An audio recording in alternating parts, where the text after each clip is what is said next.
Absolutely the same thing replaying itself over and over again in places that are supposed to be safe, in places where we all go. Now we can't go to the supermarket. We can't go to a theater. No. We can't go to a Walmart. We can't go to church. And so listen, I think it's time to name names and point fingers. Yes. Yeah. Tucker Carlson mentioned the great replacement theory or some version of that more than 400 times on his show since 2016, according to the New York Times. At least Stefanik bought ads on Facebook. And it's not just them. It's other hosts of Fox News. It's other Republican leaders. And they need to be called out. And listen, if you are an advertising on that station, you are part of the problem. If you sit on the board and are trying to be a civilized person, Paul Ryan, my friend, I'm talking to you, you are part of the problem. If you're a Republican donor tweeting about how bad you feel about this, but you're donating to people like Elise Stefanik, you are part of the problem. If you are a staffer working for them, you are part of the problem.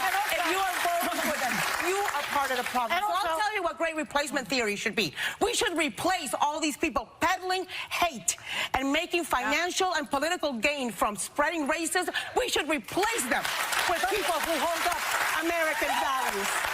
It seems harder and harder to ignore that the echoes of replacement theory and other racially motivated views are increasingly coming out into the open. In a few years, we're going to be a majority brown country. White people will not be the majority in the country anymore. This will be the first generation ever in American history in which whites will be a minority of the generation at some point. As of 2007, every year, babies being born in this country, whites now are the minority. In 2044, everyone is going to be a minority. As the demographics change, as white people become the minority in the country, which is coming. Demographics is destiny. Demographics is destiny. Demographics is destiny, right? The country is changing. I've been saying it here. Other people have been saying it here for years now, even before Donald Trump. The demographics is destiny. The white population is declining for the first time in history in America, while the number of multiracial Americans have more than doubled. So we live in a country where the demographics are changing. It's becoming less white.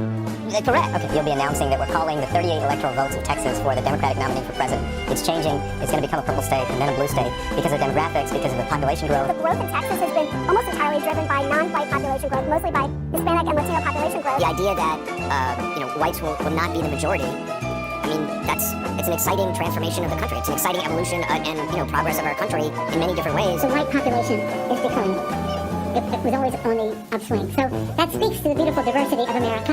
It speaks to how that population the demographics will weigh in politically. I believe anybody who echoes a replacement is to blame, not for this particular crime, but it's for no purpose, except profit and or political benefit.